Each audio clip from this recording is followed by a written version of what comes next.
Haita the Shepherd by Ambrose Bierce, read by Billy Dixon. In the heart of Haita, the illusions of youth had not been supplanted by those of age and experience. His thoughts were pure and pleasant, for his life was simple and his soul devoid of ambition. He rose with the sun and went forth to pray at the shrine of Hastur, the god of shepherds, who heard and was pleased.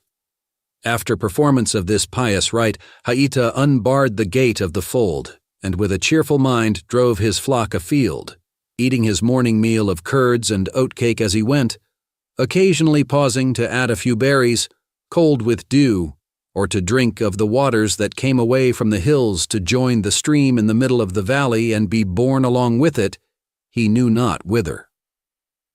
During the long summer day, as his sheep cropped the good grass which the gods had made to grow for them, or lay with their forelegs doubled under their breasts and chewed the cud, Haita, reclining in the shadow of a tree or sitting upon a rock, played so sweet music upon his reed pipe that sometimes from the corner of his eye he got accidental glimpses of the minor sylvan deities, leaning forward out of the copse to hear.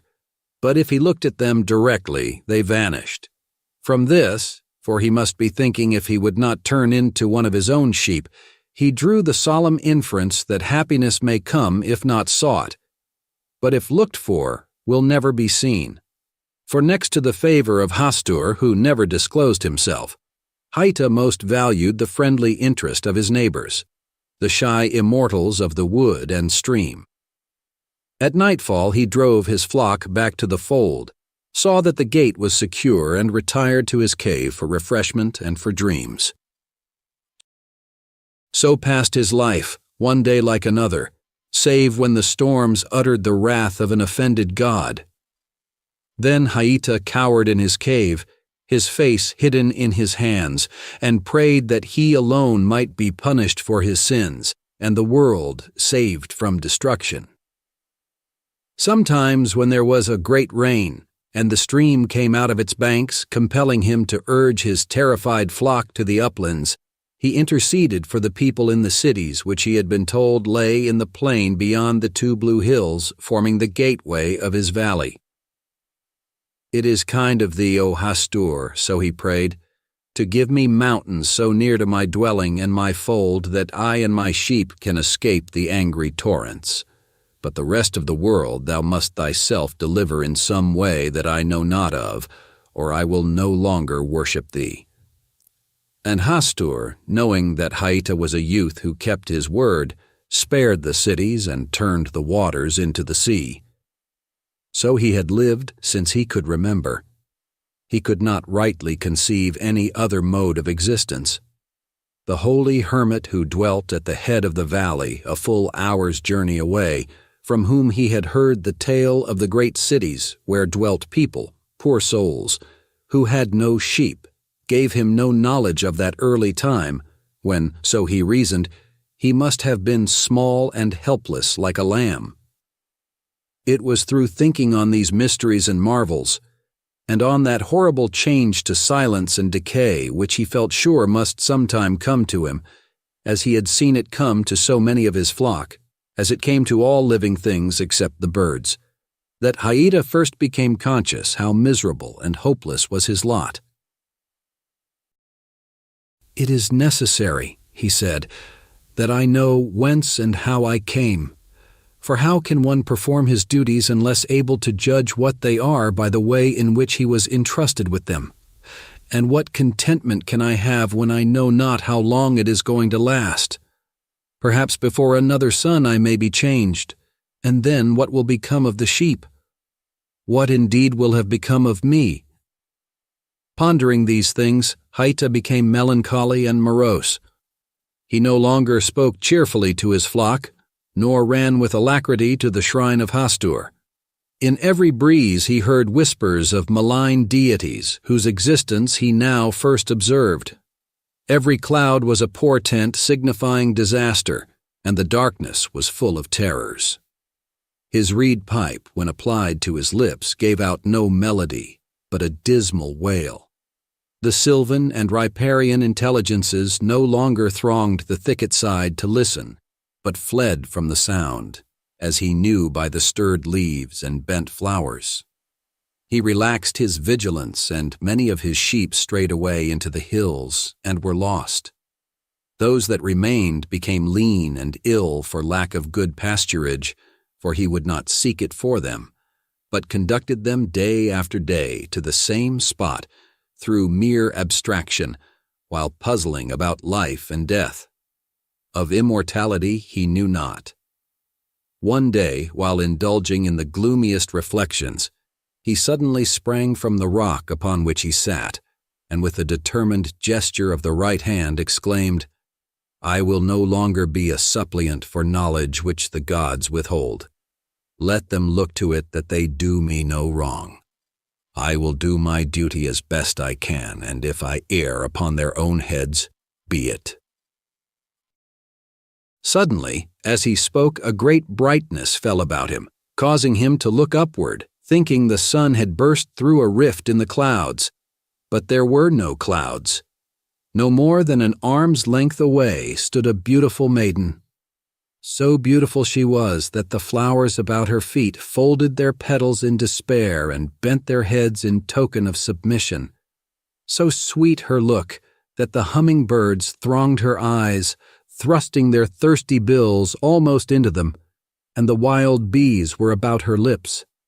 And such was her brightness that the shadows of all objects lay divergent from her feet, turning as she moved. Haita was entranced. Rising, he knelt before her in adoration, and she laid her hand upon his head. "Come," she said in a voice that had the music of all the bells of his flock. "Come. Thou art not to worship me, who am no goddess, but if thou art truthful and dutiful, I will abide with thee." Haita seized her hand, and stammering his joy and gratitude arose. And hand in hand they stood and smiled into each other's eyes. He gazed on her with reverence and rapture. He said, "I pray thee, lovely maid, tell me thy name and whence and why thou comest." At this, she laid a warning finger on her lip and began to withdraw. Her beauty underwent a visible alteration that made him shudder, he knew not why, for still she was beautiful. The landscape was darkened by a giant shadow sweeping across the valley with the speed of a vulture. In the obscurity, the maiden's figure grew dim and indistinct, and her voice seemed to come from a distance, as she said in a tone of sorrowful reproach, "Presumptuous and ungrateful youth, must I then so soon leave thee? Would nothing do but thou must at once break the eternal compact?" Inexpressibly grieved, Haita fell upon his knees and implored her to remain, rose and sought her in the deepening darkness, ran in circles, calling to her aloud, but all in vain. She was no longer visible, but out of the gloom he heard her voice saying, "Nay, thou shalt not have me by seeking. Go to thy duty, faithless shepherd, or we shall never meet again." Night had fallen. The wolves were howling in the hills, and the terrified sheep crowding about Haita's feet. In the demands of the hour he forgot his disappointment, drove his sheep to the fold, and repairing to the place of worship, poured out his heart in gratitude to Hastur for permitting him to save his flock, then retired to his cave and slept. When Haita awoke, the sun was high and shone in at the cave, illuminating it with a great glory. And there, beside him, sat the maiden. She smiled upon him with a smile that seemed the visible music of his pipe of reeds. He dared not speak, fearing to offend her as before, for he knew not what he could venture to say. "Because," she said, "thou didst thy duty by the flock, and didst not forget to thank Hastur for staying the wolves of the night, I am come to thee again. Wilt thou have me for a companion?" "Who would not have thee forever?" replied Haita. "Oh, never again leave me until I change and become silent and motionless. Haita had no word for death. "I wish indeed," he continued, "that thou wert of my own sex, that we might wrestle and run races and so never tire of being together." At these words the maiden arose and passed out of the cave, and Haita, springing from his couch of fragrant boughs to overtake and detain her, observed to his astonishment that the rain was falling, and the stream in the middle of the valley had come out of its banks. The sheep were bleating in terror, for the rising waters had invaded their fold, and there was danger for the unknown cities of the distant plain. It was many days before Haita saw the maiden again. One day he was returning from the head of the valley, where he had gone with ewe's milk and oat cake and berries for the holy hermit, who was too old and feeble to provide himself with food. "Poor old man," he said aloud, as he trudged along homeward. "I will return tomorrow and bear him on my back to my own dwelling, where I can care for him. Doubtless it is for this that Hastur has reared me all these many years, and gives me health and strength." As he spoke, the maiden, clad in glittering garments, met him in the path with a smile that took away his breath. "I am come again," she said, "to dwell with thee if thou wilt now have me, for none else will. Thou mayest have learned wisdom, and art willing to take me as I am, nor care to know." Haita threw himself at her feet. "Beautiful being," he cried, "if thou wilt but deign to accept all the devotion of my heart and soul, after Hastur be served, it is thine forever. But, alas, thou art capricious and wayward. Before tomorrow's sun I may lose thee again. Promise, I beseech thee, that however in my ignorance I may offend, thou wilt forgive and remain always with me." Scarcely had he finished speaking when a troop of bears came out of the hills, racing toward him with crimson mouths and fiery eyes. The maiden again vanished, and he turned and fled for his life. Nor did he stop until he was in the cot of the holy hermit, whence he had set out. Hastily barring the door against the bears, he cast himself upon the ground and wept. "My son," said the hermit from his couch of straw, freshly gathered that morning by Haita's hands, "it is not like thee to weep for bears. Tell me what sorrow hath befallen thee, that age may minister to the hurts of youth with such balms as it hath of its wisdom." Haita told him all, how thrice he had met the radiant maid, and thrice she had left him forlorn. He related minutely all that had passed between them, omitting no word of what had been said. When he had ended, the holy hermit was a moment silent, then said, "My son, I have attended to thy story, and I know the maiden. I have myself seen her, as have many.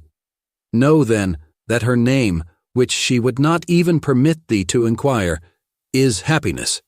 Thou saidst the truth to her, that she is capricious, for she imposeth conditions that man cannot fulfill, and delinquency is punished by desertion. She cometh only when unsought, and will not be questioned. One manifestation of curiosity, one sign of doubt, one expression of misgiving, and she is away. How long didst thou have her at any time before she fled?" "Only a single instant," answered Haita, blushing with shame at the confession. "Each time I drove her away in one moment." "Unfortunate youth," said the holy hermit, "but for thine indiscretion thou mightst have had her for two." Thank you for listening to this audiobook. If you enjoyed this story, don't forget to give it a thumbs up and subscribe to our channel so you don't miss our next uploads.